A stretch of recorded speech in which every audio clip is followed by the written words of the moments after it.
हल्ला बोल आपके साथ मैं हूं अंजना ओम कश्यप। सीधा सवाल दागेंगे हार्दिक पटेल से कि जिस तरह से हिंसा की आग इस वक्त अहमदाबाद में पूरे गुजरात में बल्कि फैल रही है, क्या उसकी जवाबदेही वो खुद लेता है? क्योंकि खुद इस वक्त हार्दिक पटेल हमारे साथ होंगे, कई खास मेहमान हमारे साथ इस चर्चा में शामिल होंगे। ये जो जातिगत राजनीति की तरफ फिर से बढ़ रहे हैं तमाम लोग, इसको जाट आरक्षण से लेकर गुर्जर आरक्षण सबको लेकर मांगे बढ़ रही हैं, इस पर क्या होगा जवाब? चर्चा करेंगे, लेकिन उससे पहले 5 सवाल जिन पर आज हम करेंगे चर्चा।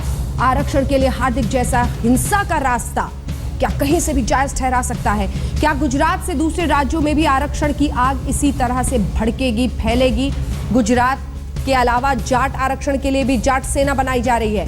इधर गुजरात में प्रधानमंत्री मोदी की शांति की अपील का असर क्या दिखेगा? क्योंकि अभी 1 घंटे पहले एक बार फिर से कई जगहों पर हालात बेकाबू हुए हैं।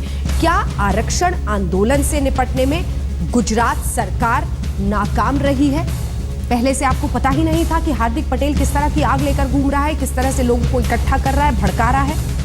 आखिरी सवाल, आखिर हार्दिक पटेल किसकी शह पर इतना बड़ा आंदोलन कर रहे हैं? ये सवाल भी जरूर दागेंगे। कई खास मेहमान हमारे साथ इस पूरी चर्चा में शामिल हो रहे हैं। सबसे पहले आपका परिचय उनसे करा दें। हमारे साथ देवेंद्र पटेल जी, जो कि वरिष्ठ पत्रकार हैं, वो सीधे जुड़े हैं गुजरात से। हमारे साथ अली अनवर साहब, जेडीयू के राज्यसभा सांसद, सीधे जुड़ गए हैं। हमारे साथ मास्टर रोहतास हुड्डा, जो कि जनरल सेक्रेटरी है जाट रिजर्वेशन कमेटी के दिल्ली के, वो हमारे साथ है। चंद्रभान जी हमारे साथ सीधे जुड़ गए हैं, उनसे भी चर्चा इस पूरे विषय पर करेंगे। हमारे साथ शिव खेड़ा साहब, अब विचारक भी हैं, इसी के साथ रिजर्वेशन के खिलाफ भी उन्होंने अपने स्तर पर एक मुहिम छेड़ी है। लेकिन आपको बता दें कि गुजरात में कई जगहों पर छिटपुट हिंसा की खबरें आती रही हैं। कई जगहों पर धारा 144 अभी भी लगा दी गई है। अहमदाबाद में कई जगहों पर हिंसा के बाद आर्मी बुला ली गई है। 2 कंपनी अहमदाबाद के तमाम इलाकों में सुरक्षा बंदोबस्त में इस वक्त लगाई गई है। सूरत में बलवाइयों को खदेड़ने के लिए सुरक्षा बलों ने आंसू गैस का भी इस्तेमाल किया है। मेहसाणा में मोटर में भी, जो मोटेरा एक वहां पर जगह है, वहां पर छिटपुट हिंसा की खबरें आई हैं। कई लोगों के जख्मी होने की भी बात है। सीधे लेकिन रुक करते हैं। सबसे पहले हमारे साथ हार्दिक पटेल खुद इस वक्त जुड़ रहे हैं। हार्दिक पटेल, बीते दिन तो आप खूब बढ़ चढ़कर बोल रहे थे और खूब भाषणबाजी दे रहे थे। मेरा सवाल आपसे बहुत सीधा है। आपके भाषण के बाद जिस तरह की हिंसा अहमदाबाद में, गुजरात में अलग अलग जगहों पर देखी जा रही है, क्या उसकी जवाबदेही लेने की हिम्मत आज आप दिखाएंगे? मानेंगे कि आप जिम्मेदार हैं, आपने भड़काया और इसीलिए ये सब कुछ हो रहा है उसके बाद? नहीं, हम तो जिम्मेदार नहीं है, लेकिन हमारी ऐसी जो कार्यक्रम चल रहा था उस वक्त ऐसी कोई बात ही नहीं थी। जो शाम को अनशन पर बैठे थे, तब अनशन के दौरान जब रात हो गई 8 बजे, तो 8 बजे के बाद लाइट तुरंत ही बंद कर दी। और जिस प्रकार उन लोगों ने हमला कर दिया, जो जनता बैठी थी बहुत बुरी तरह से, स्त्री जो महिला थी उनको भी बहुत मारा। उन लोगों ने सिरों पर लाठीचार्ज किया था। और इसमें हमारे दो युवा भी डेथ हो गई है। भगवान की आत्मा को शांति दे। लेकिन पूरे गुजरात में शांति की अपील हम करते हैं कि शांति बनाए रखें गुजरात में। एक सेकंड, शांति की अपील आप बाद में कीजिएगा, शांति की अपील आप बाद में कीजिएगा। मेरा सवाल आपसे बहुत सीधा है, और वो ये है कि आपकी भाषा से हिंसा भड़की। आपको पता नहीं था? आपको 5 बजे तक का परमिशन है। ये जो आप पुलिस पर सारा कुछ डाल रहे हैं, पुलिस ने किस तरह से जातियां की वो अलग है, लेकिन आपने नियम नहीं तोड़ा। 5 बजे तक का परमिशन लिया था आपने, उसके बाद भी कैसे अपने आंदोलन को लगातार रखा? जानबूझकर आप ऐसी परिस्थिति पैदा कर रहे थे। ये परमिशन और ये जो नियम है वो सिर्फ गुजरात भारत की प्रजा के लिए। आतंकवादी घुसकर आतंकवादी हमले कर जाते हैं तो उनके लिए वो परमिशन लेकर आते हैं, फिर भी वो पूरे देश के सामने 180 लोगों की हत्या कर देता, फिर भी हम उसे 4 साल रखते हैं जेल में। तो वो लोग करते वो सही, और देश का युवा जो करता है हक के लिए रोड पर निकलता वो सही नहीं। ये जो आप हिंसा भड़काने की बात कर रहे हैं, सवाल ये है, आप युवाओं से हर चीज को जोड़कर कहते हैं, सोच रहे हैं कि आप उसको धो देंगे। मेरा सवाल आपसे ये है कि आप कहते हैं कि अब कोई रावण नहीं बचेगा लंका में, अब अगर हक नहीं दोगे तो हमें छीनना आता है। ये रावण कौन है? ये क्या, ये आप हिंसा नहीं भड़का रहे हैं इससे? ये रावण वाली बात बोलकर? कब? अहिंसा के मार्ग पर ही हम आंदोलन चला रहे थे। और वो तो सही है ना, जहाँ लंका होगी वो रावण होगा तो उसका दहन करना ही पड़ेगा, नहीं तो कोई और रावण पैदा करेंगे। रावण कौन है? रावण तो कुछ लोग, रावण तो जो पॉलिटिशियन ही रावण है ना यहाँ पर। तो सारे पॉलिटिशियंस का एक तरह से सफाया कर देंगे आप, ये कहना आपका? वो तो वक्त आने पर पता चल जाता है ना किस प्रकार चला जाता है वो।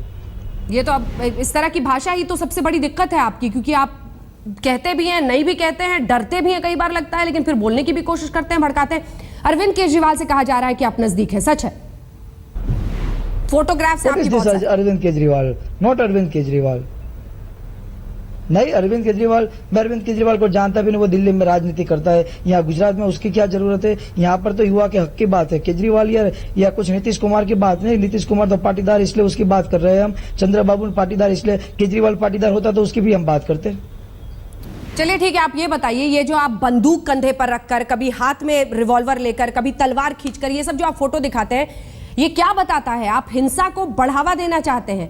आप भाषा से, अपने तस्वीरों के जरिए आप ये दिखाते हैं कि हथियार उठाना ठीक है। कितना गलत संदेश दे रहे हैं आप युवा क्रांति के नाम पर, एहसास है आपको? वो जो फोटो है ना, वो आज से 4 साल पुरानी है मैडम जी। वो समाज रक्षा के लिए हथियार उठाए थे हमने बिरंगांव में, और उसमें कोई गलत बात नहीं है। देश की बहन बेटियों के लिए हथियार उठाना गलत नहीं है, समाज के लिए हथियार उठाना गलत नहीं है। ये आरक्षण की बात है। आरक्षण पूरे हिंदुस्तान में घुसा हुआ है, देश पीछे 20 साल पीछे चला गया है। आरक्षण हट नहीं सकता, तो आरक्षण दे दो, तो सब समानता के हक से देश को आगे लाए। चलिए ठीक है, अब आप हमारे साथ बने रहिए। और भी कई सारे सवाल हैं आपके लिए। पटेलों के लिए, जो एक समृद्ध समुदाय माना जाता है, उसके लिए आप रिजर्वेशन मांग रहे हैं, कितना इसमें दम है? लेकिन उससे पहले अब मैं अली अनवर साहब आपके पास आना चाहती हूँ। वो ये कह रहे हैं कि पहले से आरक्षण है, देश को पीछे खींचने की आदत तो सबकी है, सबको समान। ये कुल मिलाकर आरक्षण के मुद्दे पर, क्योंकि ये सीधे सीधे वोट बैंक से, इस पर कोई भी पार्टी बोलने को तैयार नहीं है। वो इसलिए क्योंकि स्टैंड खुलकर लेने से वो घबराते हैं, अली अनवर साहब। लेकिन आप आरक्षण के जरिए कहीं ना कहीं वोट बैंक पर आपकी नजर होती है। राजनीति ने इस देश को न जाने कितने वर्षों पीछे खींच लिया है। देखिए अंजना जी, हाँ, पहली बात तो हम ये कहेंगे कि गुजरात के जो पाटीदार भाई हैं, उनके आरक्षण की मांग बिल्कुल जायज है। हम लोग डरते नहीं हैं, खुल करके हम लोगों ने इस बात को कहा है। हमारे मुख्यमंत्री नीतीश कुमार जी ने भी इस बात को कहा है, 2-2, 3-3 बार इस बात को दोहराया है। दूसरी बात जो मैं कहना चाहता हूं कि जो हिंसा हुई है कल, उसके लिए पूरी तरह से वहां का प्रशासन, वहां की सरकार जिम्मेवार है। और इसलिए जिम्मेवार है कि इनका जो मूवमेंट था, इतना बड़ा जमावड़ा था, इतनी भारी संख्या में लोग आए थे कि ऐतिहासिक वो रैली थी, लेकिन बिल्कुल पीसफुल थी। एक कहीं भी कोई तोड़ फोड़, कोई अहिंसा, इसके लिए तो पुलिस जिम्मेवार है। नाहक लोगों पर, पीसफुल लोगों पर अगर आप लाठीचार्ज कीजिएगा, औरतों बच्चों को पीटिएगा, घसीटिएगा, गिरफ्तार कीजिएगा, इस 22 साल के युवक को, क्या इसने गलत कर दिया? हर समाज के लोग अपनी मांग करते हैं, और इसमें क्या गलत है? तो आप फिर किस को आरक्षण दिया जाए? कि 5 बजे तक तो फिर शिव खेड़ा जी, ठीक है, तो फिर शिव खेड़ा जी, नहीं सर, दिक्कत ये है ना कि हर किसी को फिर चाहिए ना। फिर तो आपको जाट भी आरक्षण, गुर्जर भी आरक्षण देना होगा, आपको मुस्लिमों के लिए भी आरक्षण देना होगा। इस देश में सुप्रीम कोर्ट के फैसले को तो मानेंगे आप लोग। मैं चाहती हूँ शिव खेड़ा जी, आप इनकी बात का जवाब दें। ये कह रहे हैं कि आरक्षण की मांग जायज है आज की सदी के हिंदुस्तान में। देखिए ऐसा है, अगर आप हार्दिक पटेल का जो उन्होंने कहा है और उसको ध्यान से सुनिएगा तो आपको शायद उनके कहने में जवाब मिल जाएगा। उन्होंने कहा है कि अगर आरक्षण को हटा नहीं सकते, अगर आरक्षण को हटाइएगा नहीं तो मेरा भी हक बनता है आरक्षण का। बिल्कुल। तो उनकी पहली बात तो आपने सुनी नहीं कि अगर आरक्षण को हटाइएगा नहीं तो मेरा भी हक बनता है। इसमें कौन सी गलत बात कही है? मैं आरक्षण के खिलाफ हूं, लेकिन उनकी जो बात कही गई है कि अगर आरक्षण को आप हटाते नहीं हो तो मेरा भी हक बनता है। मुझे आप एक बात बताइए कि इस देश में आरक्षण को लाने वाले कौन थे? हिंदू मुसलमान को बांटने वाले कांग्रेस 60 साल से खेल रहे हैं। दूसरी बात, हिंदुओं को बांटने का काम किसने किया? बीजेपी ने किया। पहले जाटों को आरक्षण किसने दिया? बीजेपी ने दिया। जब वाजपेयी यहां प्रधानमंत्री थे, ये बताइए कि सही ईमानदारी का काम किया क्या उन्होंने देश के लिए? आप अगर खुद अपनी आत्मा को झांकिएगा, मैं आरक्षण के खिलाफ हूं, लेकिन इनकी जो बात कही जा रही है इसमें बहुत दम है और सच्चाई है। इसमें कौन सा गलत कह रही है? नहीं, लेकिन अगर फिर हम इनकी बात में सच्चाई और दम देखेंगे, एक सेकंड शिव जी, आप भावनाओं में मत बहिए। अगर आप इनकी बात में सच्चाई देख रहे हैं तो फिर एक सेकंड सर, एक टाइम सुनिए हाँ। मेरी बात, एक टाइम था जब डॉक्टरों की स्ट्राइक हुई थी, मैं भी लीड कर रहा था उस टाइम जिस तरीके से पुलिस ने जो पीसफुल लोगों को जिस तरीके से डॉक्टरों को पकड़ के पीटा है, मैंने देखा है साहब उस टाइम। तो हिंसा किसने की? भारत सरकार ने की? किसने की हिंसा? पहले अगर इतनी ही ईमानदारी, सच्चाई अगर सिखाना चाहते हैं देश की जनता को तो पहले खुद हम लोगों को, भारत सरकार को देखना चाहिए कि कितनी हिंसा कर रहे हैं वो लोग। बहुत दुख की बात है आज। नहीं, लेकिन उसका क्या कसूर है? एक सेकंड शिव जी आप सुनिए भी तो, उसका क्या कसूर है? जो मेहनत करता है, जो पढ़ाई करता है, जो कंपटीशन के जरिए आगे बढ़ना चाहता है, उस युवा का क्या कसूर है? जो ये नेता और पुलिस क्या करती है? और चूंकि पटेल समुदाय के लोग कह रहे हैं कि बाकियों का आरक्षण, सर सवाल तो सुनिए सर, एक सेकंड पेशेंस रखिए। मेरा सवाल आपसे ये है कि उस युवा का क्या कसूर है जो अपनी मेहनत और काबिलियत पर आगे बढ़ना चाहता है? जो अपनी मेहनत और काबिलियत पर आगे बढ़ना चाहता है, उसका क्या कसूर है? सुनिए तो सही, आप मेरी बात तो सुनिए जरा। आज की तारीख में मैंने जो सुप्रीम कोर्ट में पिटीशन डाली है उसमें यही कहा है कि आरक्षण जाति और धर्म के आधार पर इस देश में होना ही नहीं चाहिए, आर्थिक आधार होना चाहिए। बिल्कुल, और आर्थिक आधार जहां पर है, जब आप आर्थिक आधार लाएंगे, आप आपस में बंटवारा जिस तरीके से चल रहा है ये बंद होगा। अगर जिस तरीके से चलता रहेगा आज का बंटवारा, आज से 10 साल बाद हिंदुस्तान दुनिया के नक्शे पर रहेगा कि नहीं रहेगा, ये बड़ा सवाल आ गया है। बिल्कुल, मैं बाकी मेहमानों के पास जाने से पहले एक बार जल्दी से चलना चाहती हूँ हार्दिक पटेल के पास। हार्दिक, सबसे बड़ा सवाल यही जो शिव जी कह रहे हैं, इस देश में एक बहस छिड़ी, बहस में ये बातें सामने आ रही हैं कि सोचा जाए कि क्या आर्थिक आधार पर रिजर्वेशंस दिए जाएं, आरक्षण दिया जाए, क्योंकि जो पीछे छूट गए हैं इकोनॉमिकली, आर्थिक रूप से, उनको आगे खींचने की जरूरत है। कई लोग ऐसे हैं जो बार बार इसी रिजर्वेशन का फायदा उठाते हैं, उनको किसी तरह से ट्रेन से बाहर किया जाए। यह सब पहल छोड़कर एक समृद्ध पटेल समुदाय माना जाता है जो कारोबार के जरिए, मेहनत के जरिए, कृषि के जरिए हमेशा से समृद्ध, और गुजरात को तो वाइब्रेंट गुजरात कहा जाता है, वहां पर पटेलों को, एक संभ्रांत समुदाय को क्यों रिजर्वेशन की जरूरत पड़ गई है? किस प्रकार समृद्ध है? किस प्रकार समृद्ध है? 100% में 10% अमीर है, 90% लोग गरीब है। तो सब गरीब है ना, इसलिए वो 25 लाख लोग अहमदाबाद में आ पड़े थे। अगर अमीर होते तो वो घर में बैठकर टीवी देखते। वो कोई बुढ़ा 80 साल का बुढ़ा आ जाता है, 14 साल का बेटा आ जाता है, क्यों? उससे क्या इससे फर्क पड़ता है? नहीं, वो अपने हक के लिए आया, अपने आने वाली पीढ़ी के लिए आया है। लेकिन आप अपना प्रतिनिधित्व भी तो देखिए ना, 40 MLA इस वक्त पटेल हैं, 14 में से 4 मुख्यमंत्री पटेल, आनंदीबेन पटेल खुद इस वक्त की मुख्यमंत्री। आप अपना रिप्रेजेंटेशन देखिए अपने कम्युनिटी का। इधर न जाने कितने सांसद, जिस कम्युनिटी को आप क्लेम कर रहे हैं कि नीतीश कुमार भी, उसमें 100 से भी ज्यादा सांसद, फिर भी आपको लगता है कि आप लोगों को आरक्षण की जरूरत है इस देश में? शिकायत की बात यह है कि पूरे हिंदुस्तान में व्हाट इज तो आनंदी बयान हो तो क्या उसके सामने हम तो हमारा आंदोलन नहीं चला सकते, हमारा हक नहीं मान सकते? ये पूरे हिंदुस्तान में सभी राज्यों में ओबीसी मिल रहा है पाटीदार समाज को। वो जो बिहार में भी हमारा सीएम है, उत्तर प्रदेश में हमारा सबसे ज्यादा एमएलए, आंध्र प्रदेश में हमारा सीएम है, पूरे हिंदुस्तान से 117 MP हमारे। तो ये जरूरत नहीं तो गुजरात में है कि क्यों ऐसा भेदभाव है? पूरे हिंदुस्तान में पॉलिटिक्स खेली जाती है आरक्षण के मुद्दे पर। जो सही क्षमता रखता है इस हिंदुस्तान को आगे ले जाने के लिए, वो तो बेचारा MBA कर निकल कर सेल्समैन बन जाता है। तो राजनीतिक खेल चूंकि पूरे देश में हो रहा है, इसलिए आप भी खेलेंगे? पॉलिटिक्स का जो पूरा खेल हो रहा है पूरे देश में, आप खुद कह रहे हैं रिजर्वेशन के नाम पर, इसलिए आप भी खेलेंगे ये खेल हिंसा की? जरूरत पड़ने पर उठाना चाहिए, मैं ये कहूंगा। नहीं उठाए, क्यों नहीं उठाए? सामने आतंकवादी खड़ा हो जाए और बाद में बोले अरे भाई मुझे मार दे, तो ये थोड़ी होता ना। आतंकवादी को मारने के लिए हथियार उठाने पड़ते। और सब वो बात साइड में रखो सर जी, क्योंकि ये जो बात है, अभी हम गुजरात की बात कर रहे हैं। गुजरात में शांति बनाने की मैं अपील करता हूँ सभी पाटीदार को, और आज बंद का ऐलान, उसे समर्थन कीजिए, बाहर ना निकले और पूरे गुजरात की जो शांति व्यवस्था है उसे बनाए रखे। हमारा हक हम लेकर रहेंगे, पर जिस प्रकार पुलिस ने हम पर जिस प्रकार हम पर हमला किया, पुलिस ने जिस प्रकार अशांति की फैलाई है, तो उन पुलिस अधिकारी को सस्पेंड करना चाहिए 36 घंटों के अंदर। और पूरे गुजरात में हर गांव, हर जिले में यह आंदोलन होगा और अनशन होगा, और शांति प्रिय हम उन अधिकारियों को सस्पेंड करवाने की मांग करेंगे।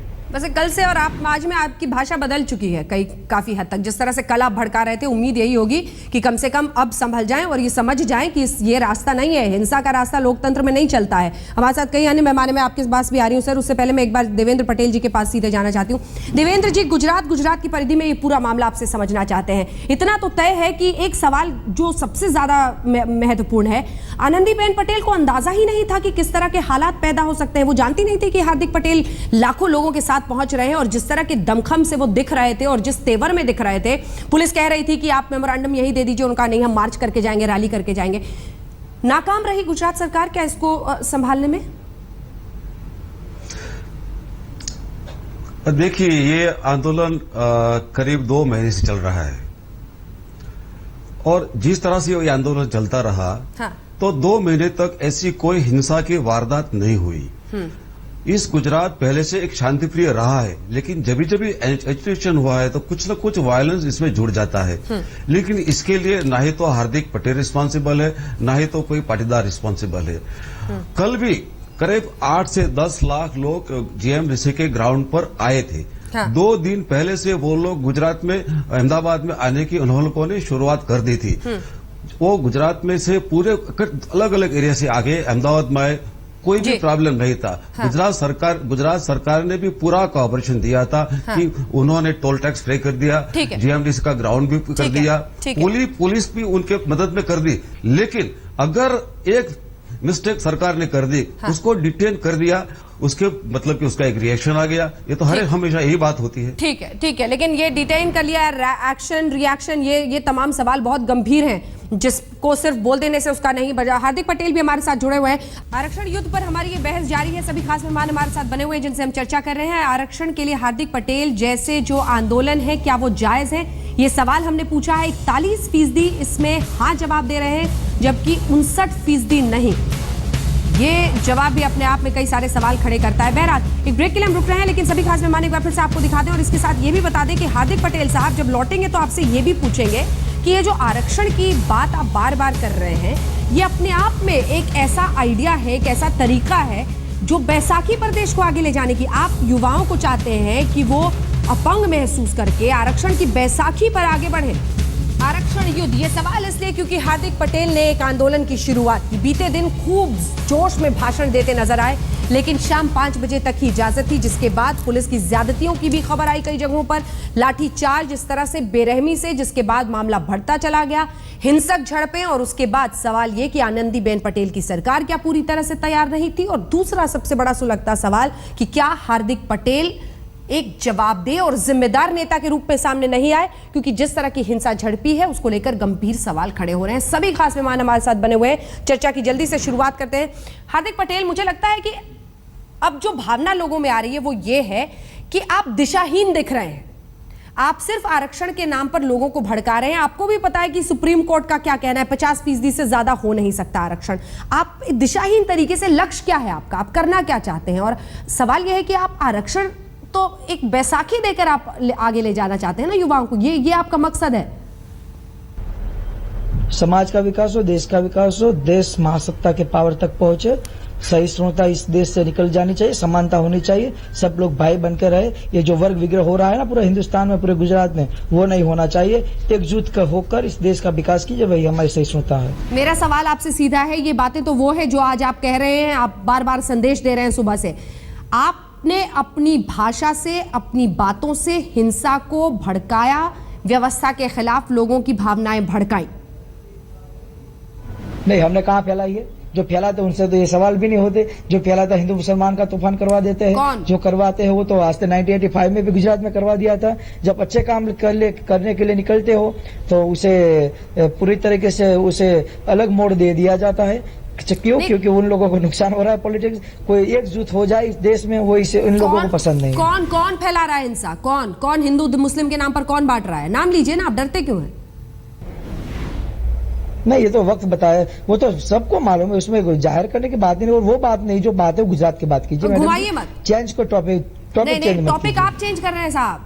आप बीते दिन तक मंच पर खूब भाषण दे रहे थे। आज जब मैं आपसे सीधा सवाल कर रही हूं, आप किसी पर आरोप लगाकर ऐसे नहीं भाग सकते। जब आप लोकतंत्र में बोलते हैं तो आपको नाम और जवाबदेही के साथ बोलना पड़ेगा। बीते दिन तो आप बड़े जोश में थे, शेर बन रहे थे, आपने अपने वीडियोस भी शेर जैसे बनाए हुए हैं। शेर दहाड़ रहा है, कमल खिल रहे हैं, पंखुड़ियां गिर रही है, तलवार खींच रही है, आग निकल रही है। डर रहे हैं क्या आप? क्या बात है, इससे तो पूरा 55 दिनों में पूरी सरकार हिल गई, इसमें डरने की बात ही क्यों है? चलिए ठीक है, आपसे मैं और भी पूछूंगी। सवाल यह है कि क्या अड़ियल रुख जो आप अपना रहे हैं उसको लेकर कई सारे गंभीर सवाल। अली अनवर साहब, कुल मिलाकर सवाल इतना है कि ये आप लोगों को समझना पड़ेगा, इस सदी के हिंदुस्तान में क्या आरक्षण के लिए जगह होनी चाहिए? बैसाखी देकर, अपंग बनाकर युवा को आप काबिलियत, आप उसकी सोचिए कि जो मेहनत से और काबिलियत से आगे बढ़ना चाहता है, जाति पर तय होगा कि उसको जगह मिलनी चाहिए नहीं मिलनी चाहिए? देखिए अंजना जी, आप तो बहुत सीनियर जर्नलिस्ट हैं, आप अच्छी तरह से जानती हैं कि जाति इस देश की एक तल्ख हकीकत है। आप धर्म बदल सकती हैं लेकिन जाति नहीं बदल सकती हैं। धर्म बदलने से इंसान की सामाजिक स्थिति में परिवर्तन नहीं होता है, बदलाव नहीं होता है। जाति जन्मना होती है। अमीरी और गरीबी तो रातों रात बदलने वाली, घटने बढ़ने वाली चीज है, लेकिन जात ऐसी चीज है कि मरने के बाद भी पीछा नहीं छोड़ती है। नहीं, ये आप लोग को सूट तो करता जो है। लोग संविधान अरे क्या हमारे बात कर रहे हैं अली निर्माता अनवर साहब, हैं, जिस बिहार से आप हमारे और नहीं। हम एक सेकंड, ये बातें, ये हकीकत वो है जिसको आप लोग जिंदा रखना चाहते हैं नेता। ये वो जाति, वो हकीकत है जो नहीं, आप नहीं। लोग जिंदा रखना जो चाहते लोग- हैं। कितनी इंटरकास्ट मैरिजेस हो रही हैं, अब पूरी देखिए, दुनिया हम लोग बदल रही मैडम- है, आप खींचते हैं पीछे देश अंजना को। अंजना जी, संविधान निर्माताओं ने रिजर्वेशन के संबंध में जो दो ही शब्द प्रयुक्त है कॉन्स्टिट्यूशन में, सोशली और एजुकेशनली बैकवर्ड। इकोनॉमिकली बैकवर्ड शब्द कहीं नहीं है। हाई कोर्ट, सुप्रीम कोर्ट ने जब क्रीमी लेयर लगाया तो इकोनॉमिकली बैकवर्ड का उसमें फांस लगाया। और वो ये है, अगर पट्टीदार को आरक्षण आप देते हैं तो उसके अमीर लोगों को कहां मिलेगा? वो तो छट जाएंगे। तो किस समाज में अमीर लोग नहीं है? लेकिन सवाल यह है कि जो जाति से हीन है, आज से नहीं सदियों से जो जाति से निम्न समझा जाता है और कोई समाज में जाति से ऊपर समझा जाता है, इस बात के लिए इस आरक्षण की व्यवस्था हमारे संविधान ने की। नहीं, हम तो उसमें पंडित जवाहरलाल नेहरू भी समझना थे, चाह रहे हैं, सरदार पटेल हम भी तो थे, सिर्फ ये समझना चाह रहे हैं सब लोग थे कि इस भेद को जिंदा रख के वोटों की सांस आप जैसी पार्टियां लेना चाहती हैं और इसलिए ये खाई पट्टी नहीं है इस देश में। मैं लौटूंगी सर आपके पास, एक बार हुड्डा जी आपके पास आते हुए सवाल यह है कि अब आप लोग भी जाट सेना बना रहे हैं, क्या मतलब है? सेना का मतलब क्या है? मतलब आप युद्ध छेड़ेंगे व्यवस्था के खिलाफ, देश के खिलाफ? नहीं, हम देश के संविधान में हमारा पूर्ण विश्वास है। तो सेना का मतलब क्या है? सेना क्यों बुलाएंगे आप? और जाट सेना नहीं, जाट आरक्षण संघर्ष समिति 2006 से चौधरी यशपाल मलिक जी के नेतृत्व में 2006 से हम ये काम कर रहे हैं। 1991 में भी हमने डिमांड आप की। लोग भी यही करते हैं ना, रेलवे की पटरियों पर जाते हैं, रेलवे ट्रेनों को रोकते हैं, ये सब क्या है? सरकार मजबूर करती है इन सब बातों के लिए। अच्छा, जब 2011 में हम रिजर्वेशन की डिमांड को लेकर पूर्ववर्ती सरकार के गृह मंत्री से मिले, सोनिया गांधी जी से मिले, उन्होंने आश्वासन दिया था कि वास्तव में पिछड़े हैं। आंकड़े गुरनाम सिंह आयोग की रिपोर्ट, केसी गुप्ता आयोग की रिपोर्ट, गुप्ता कमीशन, केलकर समिति की रिपोर्ट, जितने भी सरकार द्वारा सर्वे हुए, जाटों को अति पिछड़ा बताएगा। और जाटों की अति पिछड़े की जो रिपोर्ट आई सरकार के कमीशन के सर्वे के द्वारा, पर आरक्षण देने के बाद भी तो सुप्रीम कोर्ट से क्वॉश हो जाता है, क्योंकि 50% से ज्यादा दे नहीं सकते। ऐसी परिस्थिति में क्या किया जाए बताइए? तमिलनाडु में 69% रिजर्वेशन पहले वो से तो इसलिए है क्योंकि आपको पता है, उसका इतिहास पता है, इतनी पढ़ाई तो आपने की होगी ना जब आप आरक्षण की मांग कर रहे हैं, क्योंकि वो उस सुप्रीम कोर्ट की गाइडलाइन से पहले से दिया हुआ आरक्षण है। तो सिर्फ तमिलनाडु में ये एक्स्ट्रा है, हर राज्य में ऐसे करने लग जाए, जाट गुर्जर सबको देने लग जाए तो फिर बाकी के लिए कितना बचेगा? 5%, 0%, उसको जो आम काबिलियत वाला उसको निकाल दें, उसके लेकिन लिए हम कोई जगह नहीं 50% से एक्स्ट्रा डिमांड नहीं कर रहे। हम 27% जो भी मिला हुआ है उसी में हमें शामिल होने की बात कर रहे हैं। हाँ, तो फिर किसी को हटाना पड़ेगा ना, वो आपके खिलाफ जाएगा ना? हटाना किसी को नहीं पड़ेगा। हाँ। हम उसमें शामिल होना चाहते हैं, वो हटाने की बात नहीं कर रहे। शामिल कहा तो किसी को तो हटा के ही जगह बनेगी ना। नहीं, अगर नहीं, 50 हटाने से किसी जगह राज्य में अगर 48% जैसा कि गुजरात में है, पहले से 48% आरक्षण है Yes, साहब, yes. किसी को हटा के ही फिर आपको शामिल किया हटा के जाएगा नहीं ना। बनता। 27% में जितनी जातियां, 2000 से ज्यादा जातियां देश की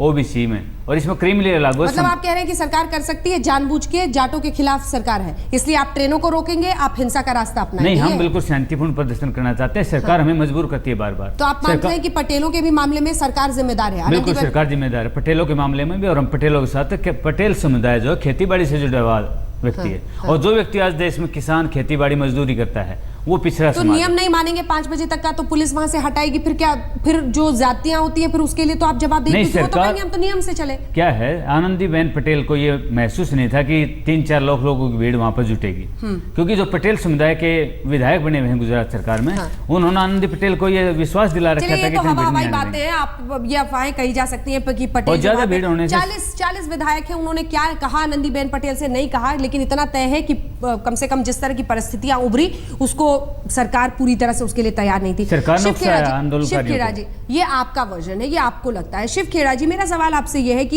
ये अब क्या हिंदुस्तान की ये सच्चाई बनती जा रही है?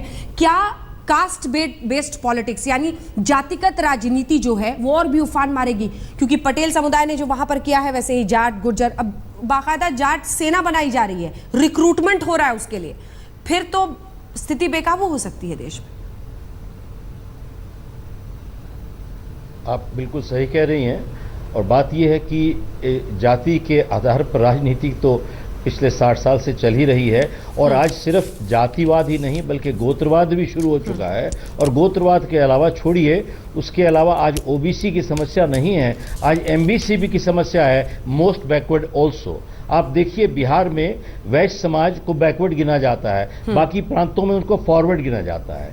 दिल्ली, राजस्थान, हिमाचल में जाटों को बैकवर्ड गिना जाता है, बाकियों में फॉरवर्ड गिना जाता है। बात यह है कि ये राजनीति ये सारे हमारे पॉलिटिशियन ने आज नहीं, ये 50 साल से छेड़ी हुई है, और एक के बाद एक हर पार्टी ने इसको बढ़ाया है, बढ़ाने का काम किया है और देश को तोड़ने का काम किया है।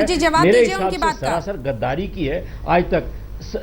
आज सिर्फ गद्दारी के अलावा, और जो उन्होंने कहा कि संविधान में लिखा हुआ था, संविधान में सिर्फ 10 साल के लिए ही लिखा था, 10 साल के आगे नहीं लिखा था। अनवर जी जवाब दीजिए। इसलिए जो कह रहे हैं अभी जो 27% था बोल रहे हैं, अभी जो गद्दारी हो रही है, 27% रिजर्वेशन मंडल कमीशन के जरिए मिला है, आपको जानकारी होनी चाहिए कि उसका बैकलॉग है, उसका पूरा नहीं होता है। SC ST का मिला है वो बैकलॉग, हम लोग पार्लियामेंटेरियन जा करके कमेटी के माध्यम से उसकी जांच करते हैं, हर जगह बैकलॉग है।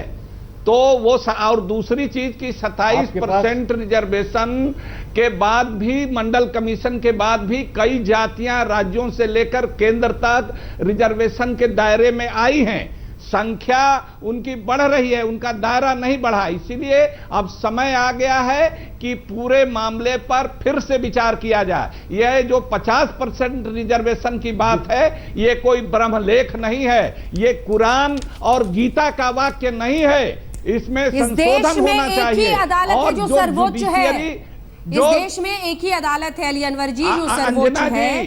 अपनी राजनीति देखिए सर, कम से कम ऐसे मुद्दे पर जहां पर भावनाएं भड़क सकती हैं, सबको भाषा का संयम। एक ब्रेक के लिए मुझे रुकना पड़ रहा है सर। कितने लोग ओबीसी के लोग हैं, एक ब्रेक के लिए मुझे रुकना पड़ेगा कि हाई कोर्ट, सुप्रीम कोर्ट जल्दी से। लेकिन ब्रेक पर जाने से पहले हार्दिक पटेल से मैं एक आखिरी सवाल पूछना चाहती हूँ। हार्दिक पटेल, आप अभी भी अड़ियल अपने रुख पर दिख रहे हैं, जल्दी से एक छोटा सा जवाब इस पर दीजिएगा। इतना अड़ियल रुख आपका है, आज भी मेहसाणा में 3 बजे 4 बजे अलग अलग जगहों पर कर्फ्यू लगा हुआ है। आपकी जवाबदेही, आपकी जिम्मेदारी पूरी तरह से बनती है इस आंदोलन और उसके बाद फैली हिंसा के लिए। सवाल यह है कि अपना अड़ियल रुख आप छोड़ेंगे, आप समझेंगे कि कम से कम सरकार से बातचीत की कोशिश हो, कोई रास्ता निकालने की कोशिश हो। यह आंदोलन और पुलिस अधिकारियों को सबको बर्खास्त करो, नहीं तो यह आंदोलन चलता रहेगा, करते रहेंगे, ये भाषा ठीक नहीं है। आप माइंड को डाइवर्ट कर रहे हैं मैडम जी। हम बोल रहे हैं पुलिस ने हिंसा फैलाई है, किसी व्यक्ति ने भी हिंसा नहीं फैलाई। पुलिस ने जिस प्रकार मारा इस वक्त, उसके बाद ये सब हुआ है, और हम शांति बनाने की अपील करते हैं। वो पुलिस अधिकारी को सस्पेंड किया जाए, हमारी मांग को खत्म किया जाए, हम आंदोलन खत्म कर देंगे और अहिंसा के मार्गों पर ही हम चलेंगे। हमने पूरी जनता को अपील करते हैं कि हिंसा के मार्ग पर ना चले, गुजरात में शांति बनाए रखे। आभार, जय हिंद। आरक्षण युद्ध, एक युद्ध ही छेड़ दिया है एक तरह से पटेल ने, और हार्दिक पटेल की इस पूरी जंग के बाद सवाल ये उठ रहा है कि जिस तरह से परिस्थितियां गुजरात में बनी, सरकार किस हद तक जिम्मेदार, और इसी के साथ हार्दिक पटेल और उसकी भाषा, उसके अंदाज को कैसे काबू में किया जाए, और इसी के साथ क्या देश में जातिगत राजनीति एक बार फिर से उबाल मारेगी, जैसा जाट आंदोलन, गुर्जर आंदोलन, तमाम मुस्लिम आरक्षण को लेकर मांगे आती रही हैं। इसी पर हम चर्चा लगातार कर रहे हैं, लेकिन चर्चा को आगे ले जाने से पहले मैं एक बार पटेल साहब, देवेंद्र पटेल जी, आपके पास आना चाहती हूँ। पुलिस की ज्यादतियां और उसकी वजह से हिंसा फैली और जिस तरह की परिस्थितियां हुई, एक युवक के मरने की भी खबर आई, हालांकि हार्दिक कहता है कि 2 युवकों की मौत हुई है। कुल मिलाकर सवाल यह है कि इस तरह के आंदोलन में किस तरह की भाषा का इस्तेमाल होना चाहिए मंच से, यह बहुत महत्वपूर्ण है, क्योंकि जब जब वो नक्सलवाद की बात कर रहा था, जब जब वो कहीं ना कहीं एक ऐसा युवा जो फ्रस्ट्रेटेड होगा अंदर से, उस पर किस तरह का असर हो रहा है, उसकी जवाबदेही पर नेता नहीं ले पाता है। तो क्या इस तरह के आंदोलन में इस तरह की भाषा का इस्तेमाल होना चाहिए जो हार्दिक ने किया? देखिए, हार्दिक ने जो भाषा का इस्तेमाल किया, मेरे ख्याल से वो अभी 22 साल का युवान है। उसके बैकग्राउंड ऐसे कोई नक्सलवादी, मतलब कि कोई हिंसात्मक बैकग्राउंड उसका है ही नहीं। दूसरी बात, उसकी बंदूक दिखाई गई तो वो मतलब कि उसका फैमिली बैकग्राउंड भी ऐसा नहीं है कि कोई हिंसा से जुड़ा हुआ हो। लेकिन इस तरह की भाषा से, नक्सलवाद जैसे वर्ड के इस्तेमाल से बड़ा एकदम एक कंट्रोल और एक संयम रखना चाहिए, क्योंकि आज पूरी हिंदुस्तान की प्रजा बहुत सेंसिटिव हो चुकी है। लेकिन इसके साथ मैं एक दूसरी बात भी कंपेयर करना चाहूंगा कि इलेक्शन के दरमियान हमारे नेता लोग जिस प्रकार की लैंग्वेज इस्तेमाल करते, वो तो काफी सीनियर है, काफी बड़े हैं, फिर भी इस तरह की, मतलब ये तो अभी बच्चा है, अभी तो एक नया लड़का है, तो उसको तो अभी सीखना है। बिल्कुल। चंद्रभान जी, माफी के साथ बहुत देर से आपसे संपर्क हमारा हो पाया, जल्दी से एक ओवरऑल रिएक्शन आपसे चाहते हैं। आरक्षण क्या इस पटेल आंदोलन के साथ एक बार फिर से जातिगत राजनीति देश में बढ़ेगी, उफान मारेगी? जाट गुर्जर आंदोलन, इधर जाट सेना बनाने की बात कर रहे हैं, जिस तरह की हिंसा भड़की है, कुल मिलाकर बड़ी तस्वीर क्या दिखती है? देखिए, पाटीदार समाज, पटेल तो कोई जाति होते नहीं, पटेल एक टाइटल है, गांव का हेड। पाटीदार समाज का सबसे पहला बड़ा सामाजिक आंदोलन यह सिद्ध करने के लिए था अंग्रेजों के सामने कि हम क्षत्रिय हैं, और 100 साल तक पटेल समाज के लोग यही प्रूव करते रहे हम क्षत्रिय हैं, और दलितों में और जो लोअर कास्ट लोगों के साथ इनका व्यवहार बहुत ही हिंसक रहा है, नंबर 1। नंबर 2, जिस तरह से इनका नेता हार्दिक पटेल बोल रहे हैं, वो तो लगता है कि सोमालिया के समुद्री लुटेरों के गिरोह का मुखिया है। और पहली बार मैंने देखा है कि आरक्षण की मांग करते हुए लोग कहते थे पहले कि हम कमजोर हैं, हमारा शोषण हुआ है, हमारे साथ अत्याचार हुआ है। ऐसा पहली बार है जब कोई नेता अपनी ताकत के बल पर कि हम मजबूत हैं, हमारे पार्लियामेंट में 160-70 एमपी हैं, हमारे बहुत सारे चीफ मिनिस्टर हैं, हम मजबूत हैं, हम आरक्षण छीन लेंगे।